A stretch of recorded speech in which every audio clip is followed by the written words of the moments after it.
Jesus said to his disciples, "Be sure of this. If the master of the house had known the hour when the thief was coming, he would not have let his house be broken in two. You also must be prepared, for at an hour you do not expect the Son of Man will come." Then Peter said, "Lord, is this parable meant for us or for everyone?" And the Lord replied, "Who then is the faithful and prudent steward, whom the master will put in charge of his servants to distribute the food allowance at the proper time? Blessed is that servant whom his master on arrival finds doing so. Truly I say to you, he will put him in charge of all his property. But if that servant says to himself, 'My master is delaying in coming,' and begins to beat the men servants and maid servants, to eat and drink and get drunk, then that servant's master will come on an unexpected day and at an unknown hour, and will punish the servant severely and assign him a place with the unfaithful. That servant who knew his master's will, but did not make preparation nor act in accord with his will, shall be beaten severely. And the servant who was ignorant of his master's will, but acted in a way deserving of a severe beating, shall be beaten only lightly. Much will be required of the person entrusted with much, and still more will be demanded of the person entrusted with more."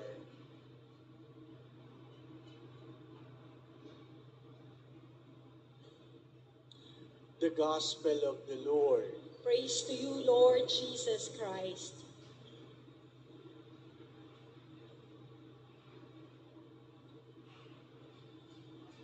We have heard the Indian proverbs that we have two dogs in our hearts, a bad dog and a good dog.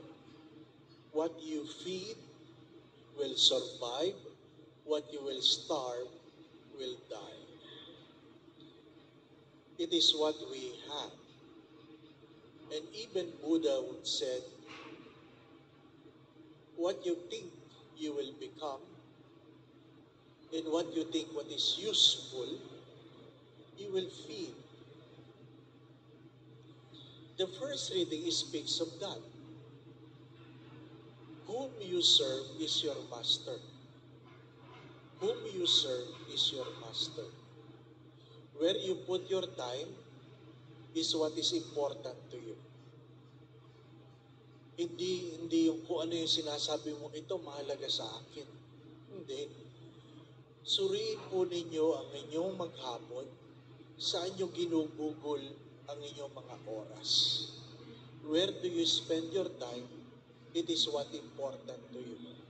Whether on things or on relationship. Madali lang yung sabing, mahalaga ka sa akin. Pero kung wala kang oras na ginugugol para sa kanya, hindi talaga siya mahalaga. Hindi talaga siya mahalaga. My dear friends, my brothers and sisters, as I've said yesterday, we geared our loins. There is no time where we are allowed to do bad, and there is no wrong time that we can say, I cannot do good. You must know where you put your time. You must know where you put your time. Sabi nga nila,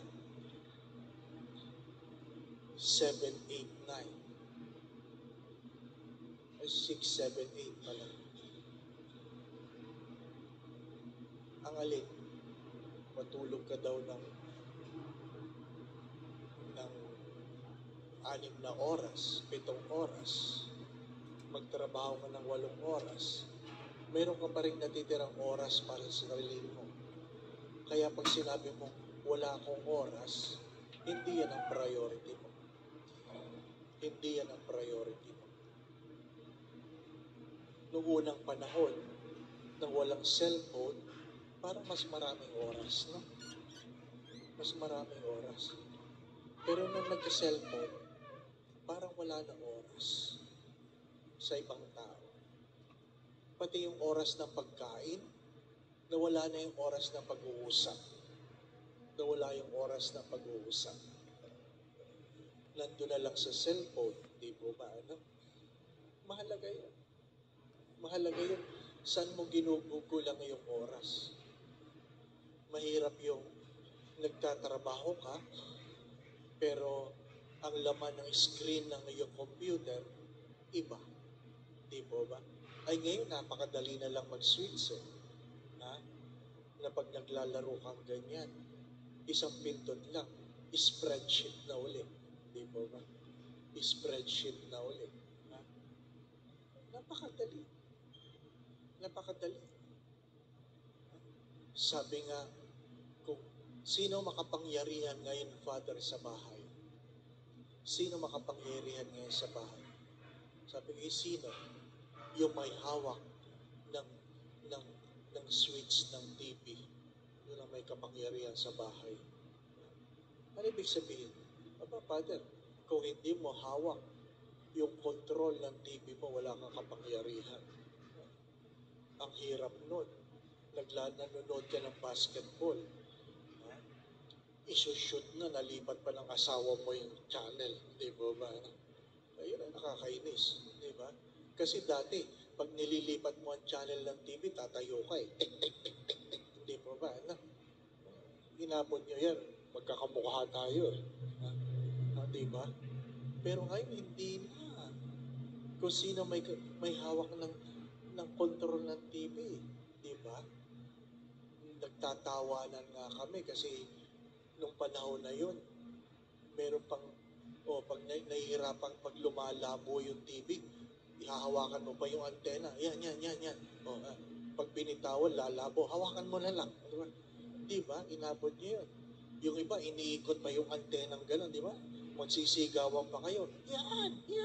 Why, lampas. Di ba?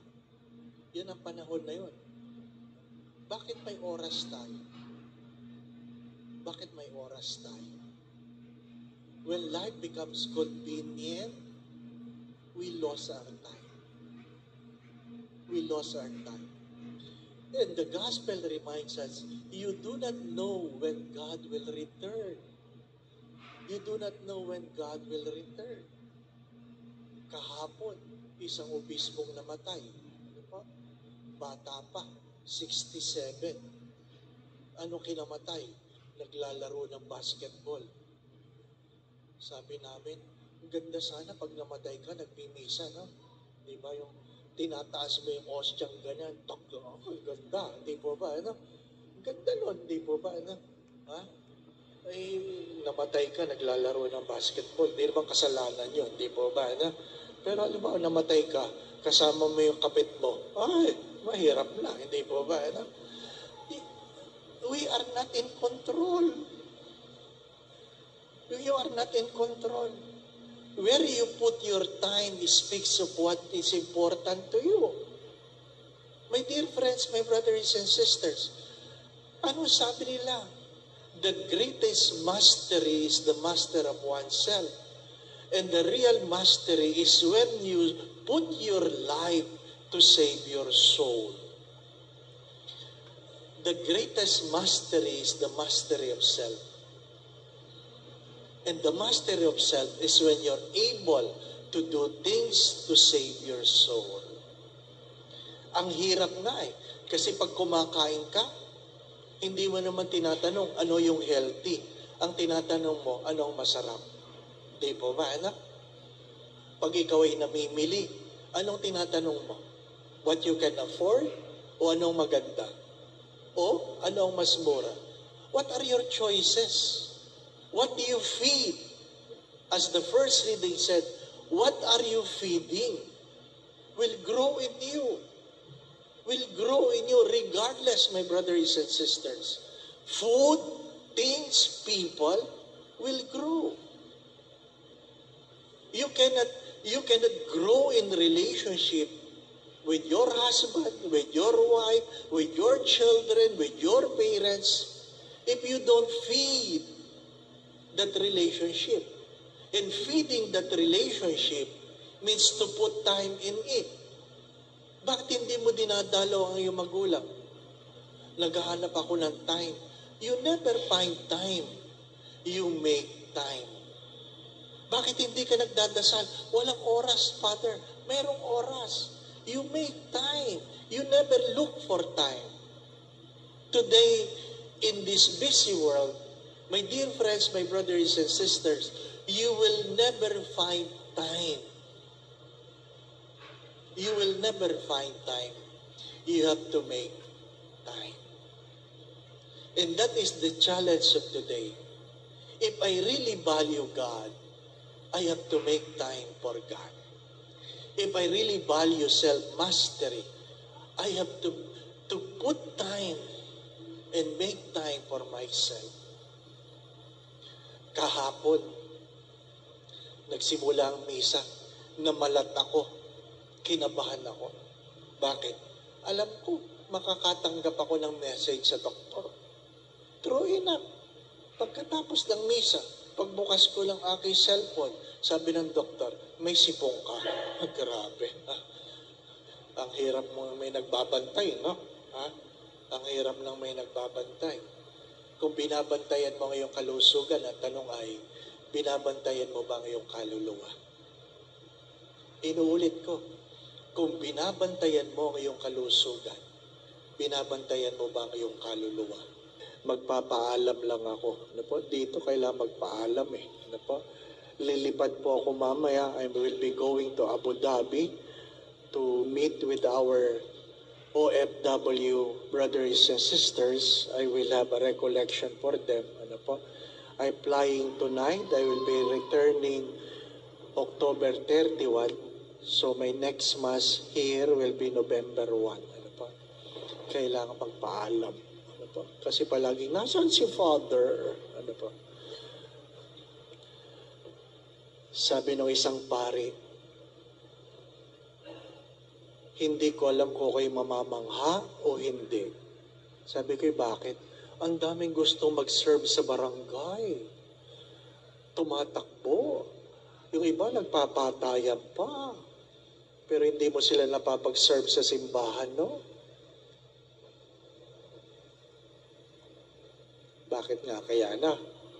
Sabi ng isang nanay, yung anak ko, tumatakbo sa barangay para ayusin daw ang aming barangay. Ay, nung kwarto nga niya, di niya maayos eh. The irony. Ano po? The irony. My dear friends, my brothers and sisters, the greatest mastery is the mastery of oneself. You don't look for time for the things you value. You make time for it. You don't look time for God. You make time for God. The Lord be with you. And with your spirit. And may Almighty God bless you and your family. In the name of the Father, the Son, and the Holy Spirit. Amen. We go in peace to love and serve the Lord. Thanks be to God.